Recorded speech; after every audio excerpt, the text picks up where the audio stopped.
picture because that's just an Olympic thing to do. It doesn't taste like anything, obviously, it just tastes like metal. But I felt like I was on top of the world. Money!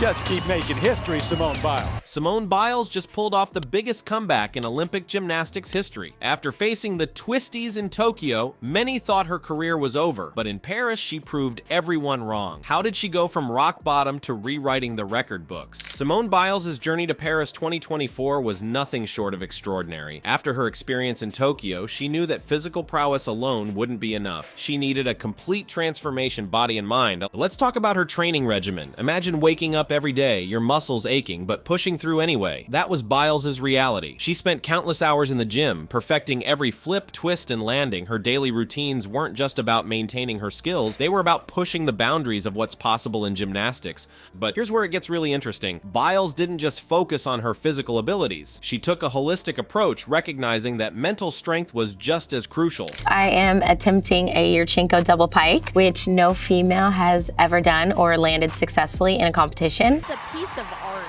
the way that she's able to tumble and put on such a show. Working closely with her coaches and a therapist, she developed strategies to cope with the immense pressure that comes with being a world-class athlete. Think about it. How do you handle being called the greatest of all time? It's not just a compliment, it's a weight on your shoulders. Every time Biles steps onto the mat, the world expects perfection. That's a lot for anyone to handle, let alone someone who's faced such public challenges. But Biles isn't just anyone. She embraced the pressure, using it as fuel for her comeback. She learned to channel those expectations into motivation, turning what could be a burden into her secret weapon. Now let's talk about the Yurchenko double pike vault. This isn't your average gymnastics move. It's a high-risk, high-reward element that could make or break her performance. Imagine sprinting down the runway, launching yourself into the air, and completing 2 flips in a pike position before landing. It's as dangerous as it sounds, but Biles decided to include it in her routine. Why? Because she knew she needed every advantage possible. The competition in Paris was fiercer than ever, with athletes like Brazil's Rebecca Andrade pushing the limits of the sport. Biles recognized the need to bring out the big guns, as she put it. This vault could add a crucial 0.8 points to her score, a margin that could mean the difference between gold and silver. As Biles arrived in Paris, the anticipation was palpable. She was ready to face her toughest competition yet, but it wasn't just about winning. It was about proving to herself and the world that she could overcome any obstacle, mental or physical. The stage was set for an epic showdown: Biles versus Andrade, experience versus youth, the reigning queen of gymnastics versus the rising star. Biles knew this wasn't going to be easy. In fact, she admitted, "I've never had an athlete that close, so it put me on my toes." The competition was about to begin and the world was watching. The arena buzzes with anticipation as Simone Biles steps up to the vault. This is the moment we've all been waiting for. She takes a deep breath, focuses, and then she's off. Sprinting down the runway, she launches into the air, executing the Yurchenko double pike with breathtaking precision. The crowd gasps as she sticks the landing. It's a move so difficult, so dangerous that no other woman has ever attempted it in competition. And Biles just nailed it. The judges' score flashes 15.766. It's the highest vault score of the competition, setting Biles up for a strong start, but this is just the beginning. The all-around battle is far from over. Next up, the uneven bars. Biles approaches with confidence, but gymnastics is a sport where perfection is demanded and the slightest mistake can be costly. As she swings and twists between the bars, something goes wrong, a major error. The crowd holds its breath. Biles later admits, "After bars, I was praying." It's a reminder that even the greatest athletes are human, vulnerable to moments of doubt and imperfection. Her score on the uneven bars, 13.733. It's a setback that temporarily puts her behind Brazil's Rebecca Andrade. The competition suddenly tightens. Can Biles recover? As she approaches the balance beam, you can see the determination in her eyes. This is where champions are made, not when everything goes perfectly, but when they face adversity and rise above it. Biles mounts the beam with grace and power. Every move is calculated, every balance precise. She's not just performing, she's fighting to regain her lead. Her beam routine is a masterclass in focus and skill. When she dismounts, the arena erupts. The score comes in, 14.566. It's enough to push her back into the lead, but only by a narrow margin. Andrade is hot on her heels, pushing Biles to her limits. The fierce competition between Biles and Andrade is unlike anything we've seen before. Biles herself acknowledges this, saying, "I've never had an athlete that close, so it definitely put me on my toes and brought out the best athlete in myself. It's a testament to how far women's gymnastics has come, with athletes constantly pushing each other to new heights. As Biles prepares for her final event, the floor routine, the tension in the arena is palpable. This is it, the moment that will decide everything. Will she secure her place in history, or will the pressure prove too much? The music starts, and Biles begins her routine. From the very first tumbling pass, it's clear we're witnessing something special. Her movements are powerful, yet graceful, her landings precise. Each flip and twist seems to defy gravity. The crowd is on their feet before she even finishes. As she completes her final pass, landing solidly with both feet planted firmly on the mat, the arena erupts. Biles raises her arms in triumph, a mix of joy and relief on her face. She knows she's just delivered a performance for the ages. The tension in the arena is electric as everyone waits for the final scores. Simone Biles stands with her coaches, her face a mix of hope and nervous anticipation. Then, the moment we've all been waiting for arrives. The scoreboard lights up and the crowd erupts in cheers. Biles' final score flashes, 59.131. It's a number that will go down in gymnastics history. Let's break it down. Biles' score puts her comfortably ahead of Brazil's Rebeca Andrade, who finished with an impressive 57.931. And let's not forget Suni Lee, Biles' teammate, who secured the bronze with a solid 56.465. These scores show just how fierce the competition was, and how remarkable Biles' performance truly is. But it's not just about the numbers. This victory is about shattering records and redefining what's possible in gymnastics. Biles has just become the first American gymnast to win the all-around gold medal twice. Think about that for a second. In a sport where careers are often short-lived, Biles has managed to stay at the top for not one, but 2 Olympic cycles, and that's not all. At 27 years old, Biles is now the oldest woman to win the all-around title since 1952. That's over 70 years of history she's just rewritten, but wait, there's more. She's also the first gymnast to win non-consecutive all-around gold since Vera Kozlowska in 1968. It's like Biles looked at the record books and decided to rewrite them all in one go. As the realization of her achievement sinks in, we see a side of Biles that reminds us of the human behind the superhuman athlete. Tears of joy stream down her face as she hugs her coaches and teammates. And there's a detail that catches everyone's eye, the goat charm necklace she's wearing. It's a small but powerful symbol of her status as the greatest of all time in gymnastics. In the post-competition interview, Biles gives us a glimpse into her mindset. "This one feels even better than the last," she says, her voice filled with emotion. "I am a lot more mature, so I know what my body is capable of." These words speak volumes about her growth, not just as an athlete, but as a person. It's a testament to the journey she's been on, from the challenges of Tokyo to this triumphant moment in Paris. But let's zoom out for a moment and look at the bigger picture. This performance doesn't just add another gold medal to Biles' collection, it cements her status as the most decorated U.S. gymnast in Olympic history. With this victory, she now has a total of 10 Olympic medals, including 6 golds. Just let that sink in. 10 Olympic medals, 6 of them gold. It's a level of achievement that seemed impossible not too long ago. What Biles has done here goes beyond gymnastics. It's a story of resilience, of facing your demons and coming back stronger. It's about redefining what's possible, not just in sport, but in life. She's shown that it's okay to step back when you need to prioritize your mental health, and that doing so doesn't mean giving up on your dreams. As we watch Biles standing on the podium, gold medal around her neck, we're not just seeing a gymnast at the peak of her powers. We're seeing a role model, an inspiration, a living legend. Her journey from the twisties in Tokyo to this golden moment in Paris is a testament to the power of the human spirit.